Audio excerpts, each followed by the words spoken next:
Good morning my dear students. जैसा आप देख रहे हैं, आज हम नया टॉपिक पढ़ने वाले हैं, condition for consistency. Equations consistence और इनकंसिस्टेंट कब होते हैं, ठीक है, तो वो हमें यहाँ समझना है। तो कंसिस्टेंसी और इनकंसिस्टेंसी ये हम नॉन होमोजीनियस इक्वेशंस पर अप्लाई करते हैं, ठीक। नॉन होमोजीनियस इक्वेशंस आप जानते हैं, जैसे कुछ इस तरीके से ax plus B Y plus C, but मतलब यहाँ जीरो नहीं होना चाहिए, यानी कि ax इक्वल्स टू बी, ठीक। यानी कि इस टाइप का इक्वेशन है, तो उस टाइप के इक्वेशंस में हम कंसिस्टेंसी फॉलो कराते हैं, ठीक। अब इक्वेशंस कंसिस्टेंस हैं तो क्या उसका सॉल्यूशन होता है, और यदि नहीं है कंसिस्टेंट तो क्या सॉल्यूशन होता है, ये चीज़ें हमें समझना है, ठीक। तो इसमें सबसे पहले आप एक चीज़ समझेंगे, augmented matrix, AUGMENT, augmented matrix, ठीक है। ऑगमेंटेड मैट्रिक्स क्या होता है, ये कुछ इस तरीके से होता है कि जो आपका A मैट्रिक्स है वो और B मैट्रिक्स इस तरीके से आप लिख दीजिए, वो बीच में इस तरह से डॉटेड लाइन ऐसे बना दीजिए, या कुछ मत लिखिए, ऐसे लिखे रहिए, ठीक है। ये ऑगमेंट मैट्रिक्स होता है। ये ऑगमेंट मैट्रिक्स लिखने का एक फ़ायदा होता है कि जब हम इसको एचेलॉन फॉर्म में चेंज करते हैं, ठीक है, तो इससे हमारी एक ही रैंक भी फाइंड आउट हो जाती है, और ऑगमेंट मैट्रिक्स ये इसकी भी रैंक फाइंड आउट हो जाती है, ठीक है। सो इसलिए हम ऑगमेंट मैट्रिक्स लिखते हैं। तो तरीका, इसका वर्किंग रोल है क्या, सबसे पहले आप इक्वेशंस जो दिए रहे होंगे उनको मैट्रिक्स फॉर्म में लिख लेंगे, ax इक्वल्स टू बी, तो वहाँ से आपको A मैट्रिक्स मिलेगा और B मैट्रिक्स मिलेगा। फिर इन दोनों मैट्रिक्स को आपको ऑगमेंट मैट्रिक्स में चेंज कर देना है, A लिख देना यहाँ और डॉटेड लगा के B, ठीक। ये डॉटेड लाइन आप लगाएं या नहीं, चाहे तो खाली जगह भी छोड़ दें, इनको मतलब थोड़ा सा दूर दूर लिखना है, ठीक। यदि खाली जगह छोड़ते हैं तो थोड़ा दूर दूर, और यदि ये डॉटेड लाइन लगाते हैं तो फिर कोई दिक्कत नहीं, आप समान उसमें दूरी पे लिख सकते हैं, ठीक। इसके बाद आपको क्या करना है, ये जो ऑगमेंट मैट्रिक्स है इसको एचेलॉन फॉर्म में चेंज करना है। एचेलॉन फॉर्म में चेंज करने के बाद आप देखेंगे कि आपको इसमें नॉन जीरो रो आप देखेंगे, काउंट करेंगे तो रैंक निकाल लेंगे, यानी कि रैंक ऑफ, इसकी रैंक मिल जाएगी ऑगमेंट मैट्रिक्स की, और साथ ही साथ ए भी तो रहेगा, मतलब बी को यदि काउंट ना करें तो ए रहेगा, मतलब रैंक ए की भी रैंक आपको मिल जाएगी, ठीक। और रैंक ए भी तो आप उसमें निकाल ही लेंगे, मतलब ऑगमेंट मैट्रिक्स की रैंक भी आ जाएगी, ठीक है। सो ऑगमेंट मैट्रिक्स लिखने का यही फ़ायदा होता है कि एक साथ हम दोनों रैंक निकाल लेते हैं।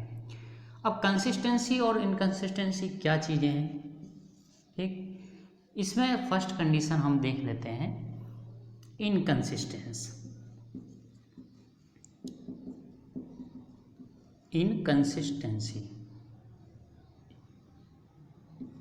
सो यदि इक्वेशंस इनकंसिस्टेंस हैं, सो दैट मीन्स इसका मतलब ये है कि जो आपकी रैंक ए है और जो रैंक ए बी है, यानी कि ए मैट्रिक्स की रैंक और ए बी मैट्रिक्स की रैंक, ऑगमेंट मैट्रिक्स की रैंक, दोनों रैंक क्या होनी चाहिए, बराबर नहीं होनी चाहिए, ठीक है।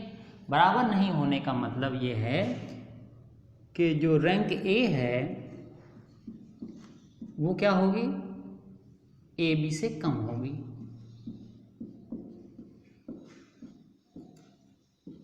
ठीक है, ये चीज। अब जब बराबर नहीं है, ठीक है, और जब बराबर नहीं है सो दैट मीन्स हम कहेंगे कि जो इक्वेशंस हैं वो क्या हैं, इनकंसिस्टेंस हैं। इक्वेशंस आर इनकंसिस्टेंट,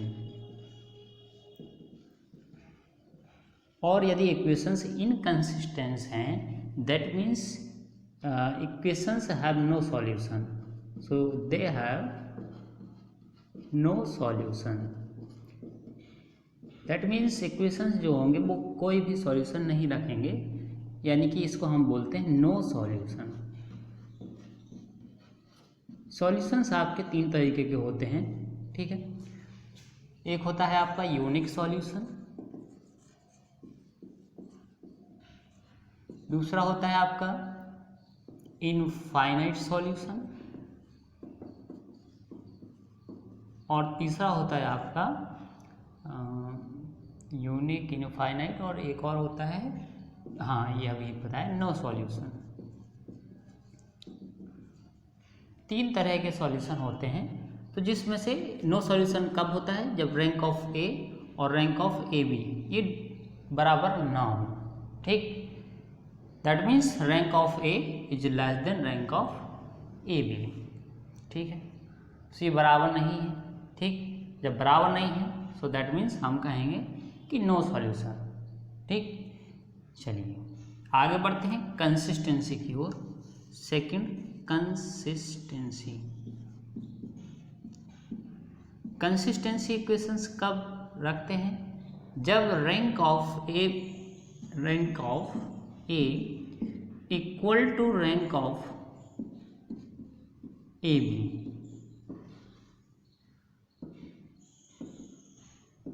ठीक है। चाहे तो डॉटेड लाइन लगाएं या नहीं, बुक्स में नहीं मिलेगा आपको, ठीक है, बट हम लगाते हैं तो कोई गलत चीज़ नहीं है। तो रैंक ऑफ ए और रैंक ऑफ ए बी यदि ये दोनों बराबर आती हैं रैंक, ठीक। सपोज हम कर लेते हैं कि रैंक हमारे पास क्या है, आर, ठीक। रैंक यदि बराबर आती हैं, सपोज हमने क्या कर लिया कि रैंक हमारे पास आर आ रही है, तो जब रैंक बराबर आती हैं तो हम इस कंडीशन में कहते हैं कि equations are consistent, equations are consistent. और जब इक्वेशंस कंसिस्टेंट होते हैं दैट मीन्स उनका सॉल्यूशन होता है, ठीक है। अब सॉल्यूशन होता है तो 2 तरीके सॉल्यूशन इसमें निकलते हैं। एक तो निकलता है आपका इनफाइनाइट सॉल्यूशन और दूसरा निकलता है यूनिक सॉल्यूशन, ठीक। सो यूनिक सॉल्यूशन कब होता है, इनफाइनाइट सॉल्यूशन कब होता है, तो ये हमें देखना है। देखिए, तो फर्स्ट हम इसमें बात कर लेते हैं यूनिक सॉल्यूशन। यूनिक सॉल्यूशन, तो यूनिक सॉल्यूशन कब होता है? जब आपकी जो रैंक है आर वो बराबर आ जाए, किसके बराबर आए? जो अननोन वेरिएबल है आपके पास। सपोज हम कर लेते हैं कि एन है आपके पास, एन क्या है? Unknown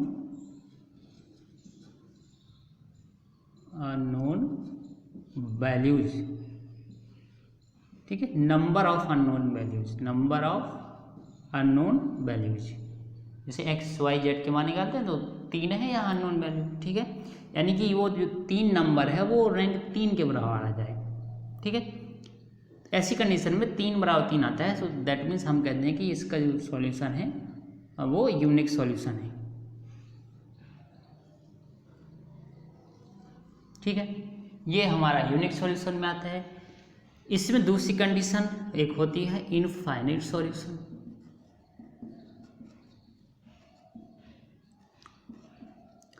infinite solution that means जो आर है यानी कि आपकी रैंक है वो क्या हो, यदि एन से कम आए, यानी कि नंबर ऑफ अननोन वेरिएबल जो है, number of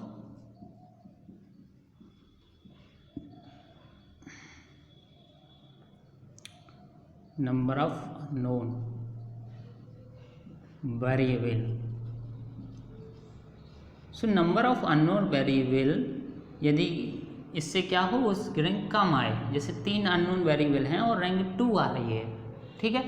so that means जो इक्वेशंस होंगे वो इनफाइनाइट सॉल्यूशन रखेंगे। अब सॉल्यूशन रखेंगे तो फिर हम सॉल्यूशन निकालते हैं, और सॉल्यूशन आप इससे निकालेंगे A X equals to B form में रख के।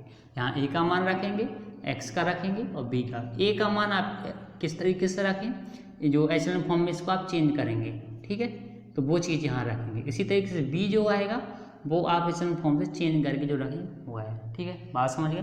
तो ये कुछ 3 चीज़ें हैं, इनको आपको याद रखना है। कौन कौन सी? एक इनकन्सिस्टेंसी कब होती है? जब रैंक ऑफ ए और रैंक ऑफ ए बी बराबर ना हो, that means rank of A is less than rank of A B. अब यहाँ ग्रेटर देन आएगा ही नहीं, ठीक है।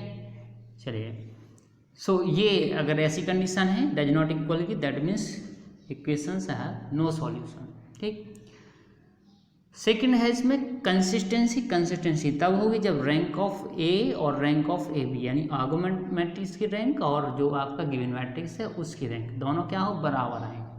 तो इस कंडीशंस में हमारा जो इक्वेशंस होंगे वो कंसिस्टेंट होंगे। अब कंसिस्टेंट होते हैं तो उसमें दो सॉल्यूशन निकलते हैं, एक यूनिक सॉल्यूशन, दूसरा इनफाइनाइट सॉल्यूशन।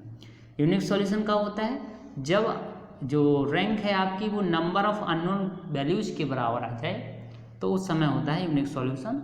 अगर यूनिक सॉल्यूशन है तो फिर हम यूनिक सॉल्यूशन निकालते हैं। ठीक, दूसरी कंडीशन इसी तरीके से इनफाइनाइट सॉल्यूशन, इसमें जो रैंक है वो नंबर ऑफ अननोन वेरिएबल जो हैं आपके पास वैल्यूज हैं, ठीक है, unknown values X Y Z, उससे कम है रैंक, तो उस समय होता है इनफाइनाइट सॉल्यूशन। और इनफाइनाइट सॉल्यूशन है तो फिर हम उसके इनफाइनाइट सॉल्यूशन फाइंड आउट करते हैं। बात समझ गए? चलिए अब हम एक क्वेश्चन लेते हैं। देखिए ये बहुत इंपॉर्टेंट चीज़ है ना, इस पे बेस एक क्वेश्चन हमेशा एग्जाम में पूछा जाता है। तो चलिए अब हम इसका एक क्वेश्चन लेते हैं और वो फिर आपको सॉल्व करके बताते हैं, और कंडीशंस इनकंसिस्टेंट दोनों का एक एक क्वेश्चन सॉल्व करवा देते हैं। ठीक, ये चीज़ समझ गए होंगे आप। ठीक है, चाहे तो इसका स्क्रीनशॉट आप ले सकते हैं।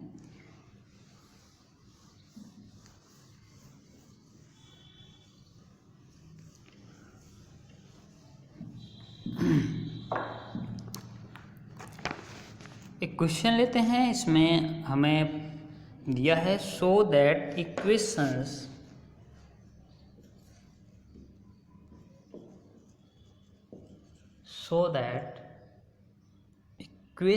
द इक्वेशंस तीन इक्वेशंस दिए गए हैं, x plus Y plus Z equals to -3, 3x plus Y minus 2z equals to -2, 2x plus 4y plus 7z equals to 7। ठीक, ये है। और इसमें कह रहा है कि आर नॉट कंसिस्टेंट, ये चीज़ हमें प्रूफ करनी है, आर नॉट कंसिस्टेंट, ये कंसिस्टेंट नहीं है। दैट मीन्स अभी बताया है हमने कि जो रैंक ऑफ ए है और रैंक ऑफ ए बी दोनों की रैंक क्या होनी चाहिए, बराबर नहीं होनी चाहिए।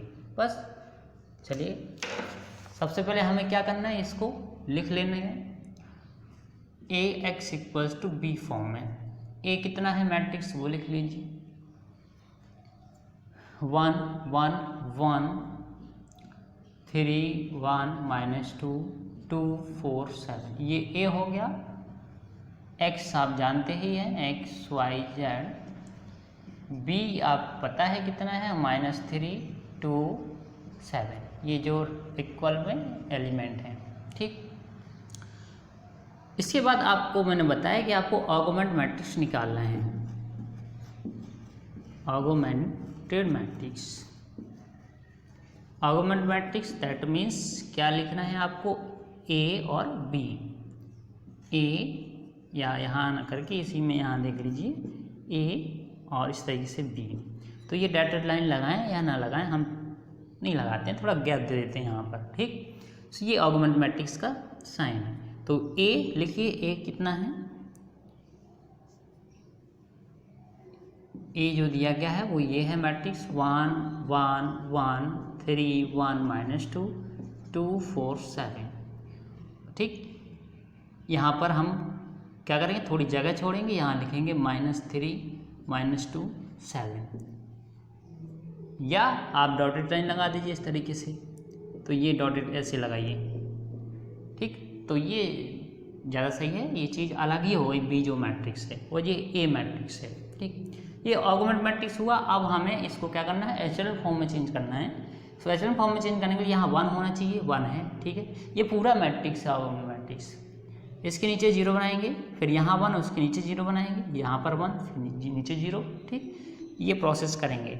सो फर्स्ट हम इसमें कौन सी एलिमेंट्री प्रॉपर्टी यूज़ करना है, रो एलिमेंट्री प्रॉपर्टी, बिकॉज हमें इसको एचएल फॉर्म में चेंज करना है। ठीक है, चलिए सो इसको 0 बनाने के लिए हमें क्या करना पड़ेगा, R2 tense to R2 -3R1, इसको 0 बनाने के लिए हमें करना पड़ेगा R3 tends to R3 minus 2R1। That's clear. Next क्या आएगा इसमें, जो आर्गुमेंट मैट्रिक्स आपका आएगा ए बी क्या आएगा, फर्स्ट रो तो वही रहेगी, ठीक है। ये चेंज होगा, ये 0 हो जाएगा, 3 माइनस 3 इंटू 1 ये 0 होगा, 1 माइनस 3 इंटू 1 माइनस 2 फिर minus 3 into 1 minus 5 minus 2 minus 3 into 3 so plus का 9 माइनस का 2 दैट इज 7, ठीक है। ये चीज़ यहाँ पर आएगी। फिर यहाँ हम देखते हैं, यहाँ 0 आएगा, 2 minus 2 into 1, 4 minus 2 into 1 that is यहाँ 2 आएगा, ठीक। 7 माइनस 2 इंटू 1 दैट इज 5 और यहाँ पर 7 minus 3 into 3 plus sorry minus रहेगा ना, हाँ, तो प्लस 9 और ये हमारा 7, सो टोटल हो जाएगा 13, ठीक। ये डॉटेड लाइन इस तरीके से। सो ये हमारा ए बी कुछ यहाँ तक आया। अब ये 1 के नीचे हम 0 बना चुके हैं, अब हमें यहाँ पर 1 बनाना है, ठीक है। सो यहाँ पर 1 बनाने के लिए हम क्या करेंगे,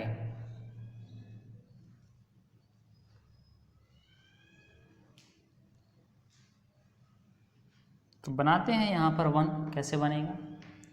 एक तरीका है कि जैसे इसको आपको 1 बनाना है तो 2 से डिवाइड कर दीजिए, ठीक है, या ये और ये है ना जोड़ दीजिए तो -1 आएगा, फिर -1 का आप मल्टीपल कर दीजिए, ठीक। या हम इसको -1 ना बना के पहले क्या करते हैं, इसको 0 बना देते हैं, क्योंकि ये 0 बनाना ज़्यादा आसान हो रहा है। 1 तो हम बाद में भी बनाते रहेंगे, क्योंकि वहाँ 1 ही रहना है, 1 तो बन जाएगा, क्योंकि कोई भी संख्या हो उसी संख्या डिवाइड करते हैं आप उसमें तो 1 बन जाएगा।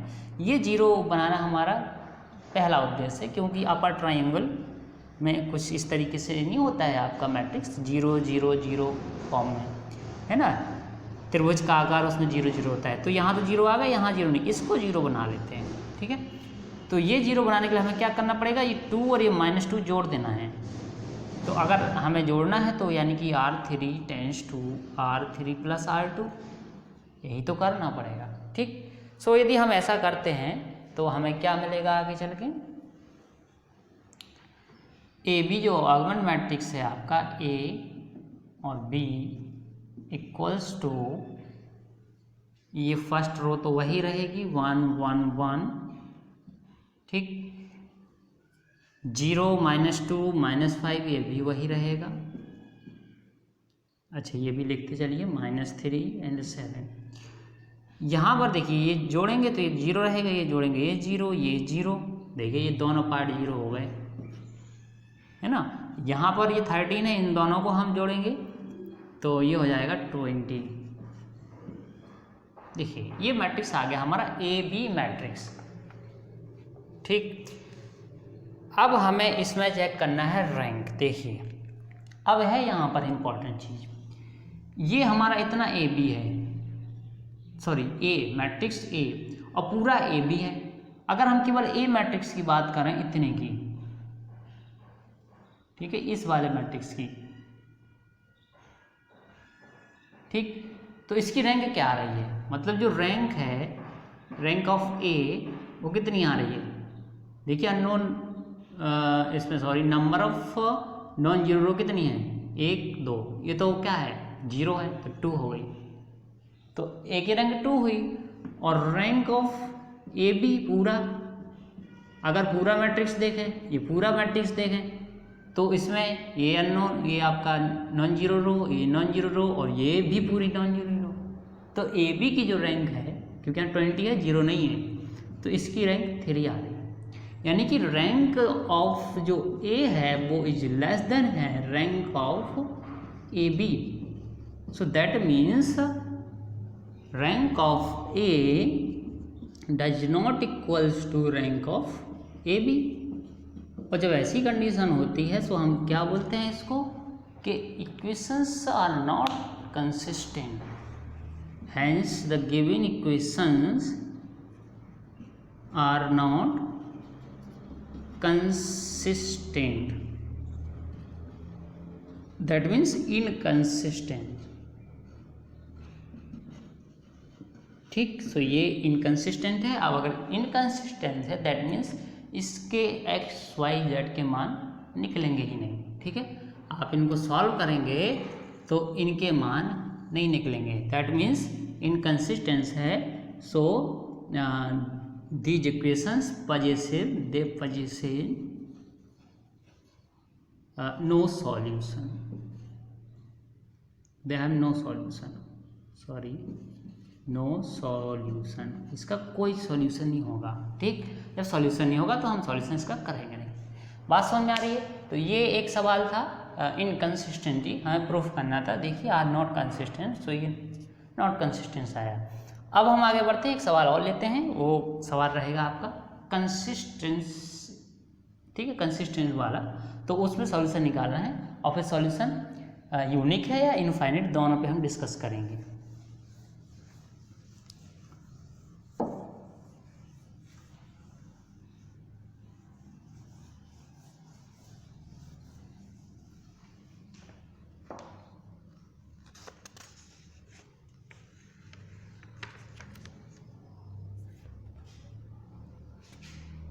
तो स्टूडेंट्स ऐसा करते हैं, अब जो है कंसिस्टेंसी का जो सवाल है वो हम अगले लेक्चर में बताते हैं। ठीक है, आज का लेक्चर थोड़ा सा ज़्यादा हो रहा है, इसलिए अगले लेक्चर में हम मिलते हैं। Thank you for watching.